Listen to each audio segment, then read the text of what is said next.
We've all had those times in our lives where we wish things could have gone differently. That friend you could have made, that club you could have joined in school, that certain someone you could have asked out. Missed opportunities are a common thing in everyday life, and it's important to take these instances and learn to take the chance next time. So let's apply that to a kid's anime.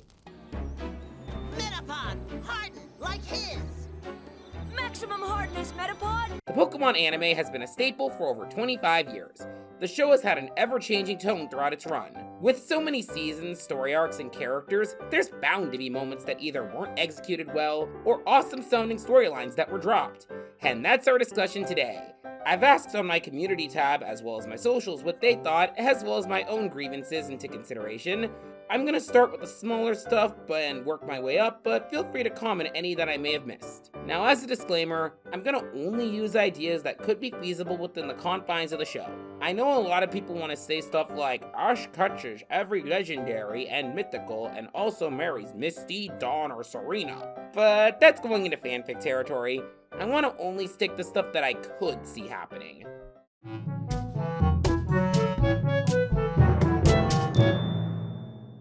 Do you remember that one episode where a character encountered a wild Pokemon and befriended it? And throughout the episode, they grew a bond that was so wholesome, you wanted to see where it could go from there with a capture? And is your name Roltz from Do I Hear a Roltz? Yeah, any connoisseur of the Hoenn anime probably saw this coming. The first section is a category of episodes, the Why the hell didn't you catch this one. The higher the bond, the more it stings. There's several that could fit into this description, but we'll go into the hardest hitting one with Roltz here. In Do I Hear a Roltz, Ash and Co find a sick Roltz lying on the ground who they quickly take in. Max in particular takes a liking to it, and the two hit it off quickly. And of course, Team Rocket wants it, and Kylia!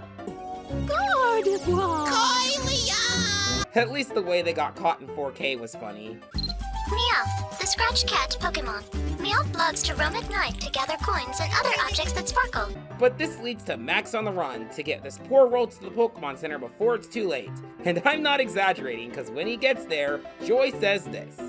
If it had gone even just another hour or two without getting treatment, I'm not sure anything would have saved it. That Roltz was legit gonna die. But throughout the episode, they really emphasize how much Max will go to the ends of the earth to get this Roltz treated.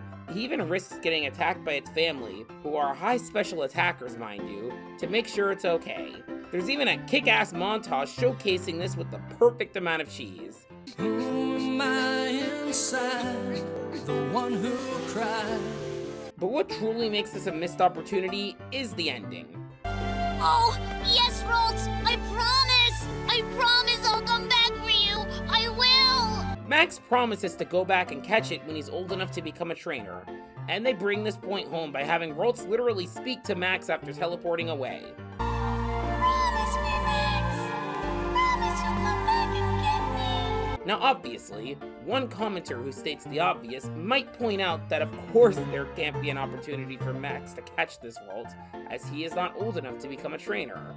Well, my dear hypothetical commentator, I must point you to the fact that they later have a similar setup in XY. Bonnie bonds with this Dedenne, and so Clement decides to catch it for her until she's old enough. It almost feels like an apology for this because, let's face it, no one actually ages in the anime. It also makes you realize the whole you gotta be 10 to be a trainer thing is mostly an anime thing. I mean, come on. The latest mainline game has a goddamn 9-year-old in the Elite Four. Max got the short end of the stick here. And this is also ignoring the amount of preschool trainers in the games. I really do want some kind of time skip AU where Max and Bonnie become trainers and traveling companions though. I'll just move on to avoid breaking my no fanficky ideas rule. Honorable mention to this category goes to Brock and Stantler in The Little Bighorn. It doesn't sting as hard as Roltz here, but this was my personal why didn't you catch this moment.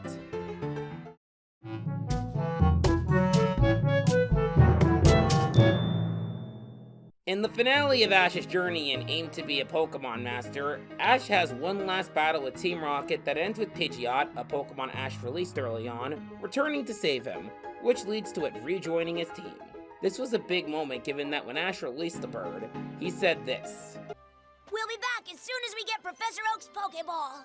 And he never did, so there was some level of catharsis seeing this return. This isn't the only time Ash has said this, BTW.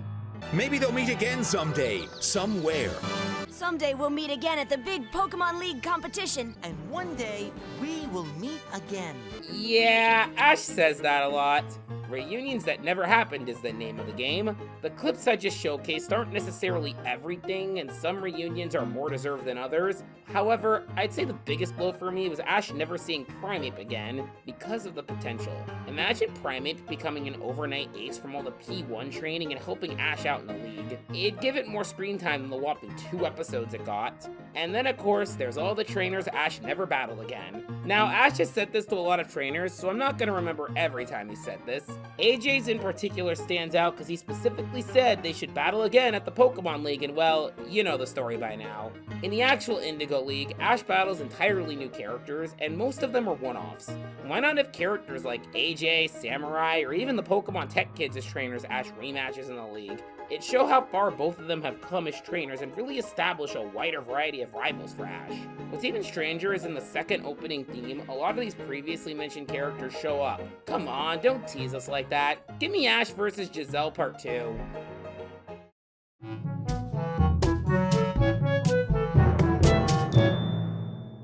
Remember Pokemon Chronicles? That was fun. It was basically a spin-off series that compiled a lot of additional side stories that happened in the anime, mostly consisting of episodes aired during the Advanced Generation in the weekly Pokemon broadcasting station, along with some Pikachu shorts and the Legend of Thunder special. They mainly focused on a lot of what the side characters were doing while Ash was off traveling in Hoenn. We had episodes about what Misty and Tracy were up to, episodes about Oak's lab, several episodes of Cassidy and Professor Birch leading the evil plans. The name is Butch, weren't you listening? I just went through my whole introduction! And even episodes about Ash's lesser talked about rivals like Richie and Casey. It was such a cool way to make the world feel more connected. Now why the hell haven't they done this again? Yeah, there's been several side story episodes on occasion since then, but not enough to justify a whole Chronicle series, and certainly not enough given how many more characters there have been that'd be fun for this concept. Serena as a coordinator, Paul versus Brandon, how Iris became the Unova champion, some solo Alola gang shenanigans, and that's just what I thought of off the top of my head. There's so much you could do, and I'm not even factoring in reoccurring characters of the day. The world has expanded so much since Advance, and I'd love to explore more of it with how many new regions there's been. Now obviously, the weekly Pokemon broadcasting station isn't a thing anymore, but there's other ways this could be released. Pokemon's YouTube channel being the obvious one given all the various spin-off miniseries that have been posted there.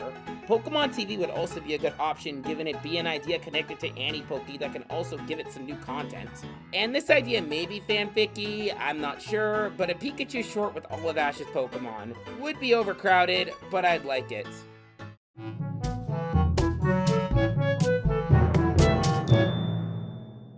Ah yes, Team Rocket. Despite their many failures, they have had their own slew of mini successes throughout the show, and a lot of these did not involve stealing Pokemon whatsoever. Seriously, they've been coordinators, snack salesmen, and competed in the Alola League to name a few. This is of course ignoring their ability to rock any cosplay.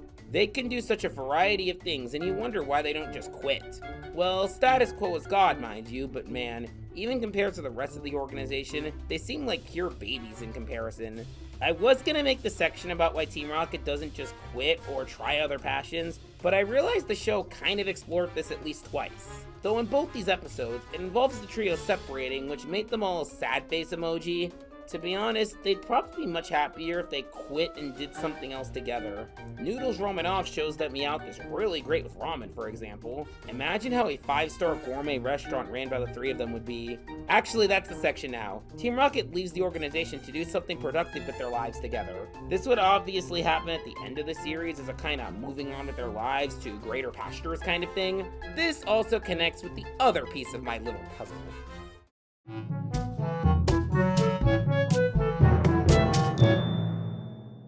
It's kind of weird how Team Rocket has basically been the longest standing threat in the show that Ash and Co have had to deal with, yet they never actually disbanded them. Heck, there's only a couple of instances where they battled the greater Team Rocket beyond Jesse and James, the most notable being the Meloetta arc. I feel wonderful, and I live for destruction! That definitely needs its own video, cuz what the fuck? And while this arc definitely shows Giovanni in his most villainous role in the show, there never really has been a moment where Ash has had a big final showdown with him. You know, kinda like in the games. Heck, at the end of the show, the Team Rocket trio still follows Ash, meaning the organization is effectively still around and can still wreak more havoc. This makes it easy if the Pokemon Company ever wants to bring Ash back while retaining the same formula, but it always felt kind of incomplete that Ash never had a full-on showdown with Giovanni, given how he's been there since the very beginning. The Mellow Ed arc was definitely a step in that direction, but you know, we need the big fight.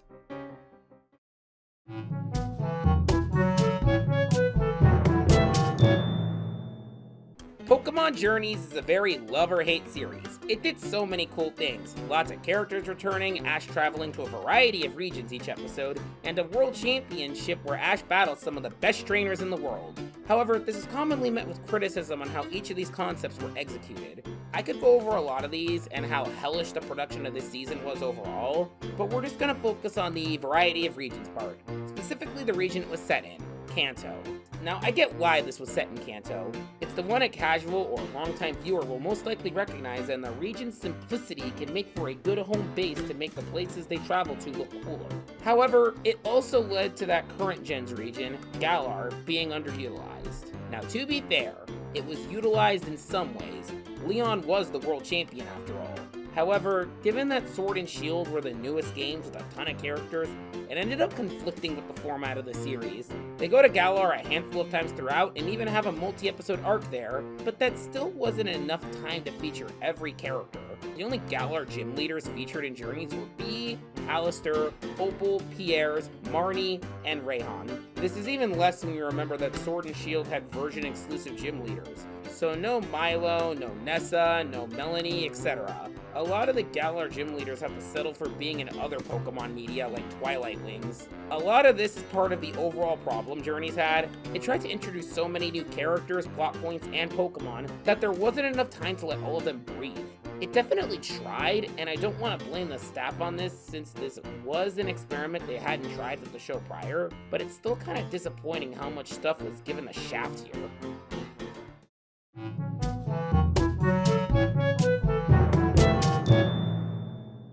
And the last thing we'll be talking about today is probably the most famous missed opportunity, the goddamn Gold and Silver Ball, commonly known as the GS Ball. Yes, that's its full name. I'm sure everyone who knows about early anti-Poke history knows about this stupid ball, but here's a rundown. It was given to Ash in Pokeball Peril and set up as this mysterious Pokeball that Professor Ivy could not open, no matter what. Ash was originally going to give it back to Professor Oak, but got swept up in the Orange League, letting the mystery linger. Then after the Orange League, they give the GS Ball to Oak, who can't figure it out either. Okay, so this must be something huge if the big famous Pokemon researcher can't open it. So Oak tells Ash to bring the ball to this guy Kurt in Johto. We get a few references to the ball between this, like a Quagsire stealing it, so the ball was constantly in the viewer's face, building anticipation. Then when they finally give it to Kurt and going Apricorn, he remarks this. But it's protected by a very powerful lock. There must be a way to break that lock, but I don't know what it is. Okay, there's a lock and they need to break it. We're getting somewhere. Kurt tells him to give him more time with it, Ash goes off to win a badge, and then after that, his granddaughter says this. But he told me to tell you he's still working on it, and that you can stop by on your way back to Pallet Town. Okay then, after the Johto League now. And then nothing happens. Said GS Ball was planned to contain a Celebi, and said Celebi would be given its own multi-episode arc. However, this was scrapped in favor of just giving Celebi its own movie, which they did with Pokemon Forever. It's unclear as to exactly when this was scrapped, but given that they got this far with the GS Ball, I'm assuming this was a last-minute decision, and this one kind of stings the most for me. I always had a soft spot for the Johto arc despite how slow-paced and sluggish it is, and I sort of blame dropping the GS Ball stuff for this. The Celebi arc looked like it was going to be a major story point in the series, and it getting scrapped left a big hole the writers couldn't fill, except for many character of the day plots. It also brings into question why they didn't just bring back the GS Ball for forever. It's not like it would be too hard. The characters were still in Johto during that movie. It's a baffling decision with many easier solutions that still boggles my mind even to this day. And I'm sure we've all had moments in the anime like this. Tell me in the comments and I'll see you next time.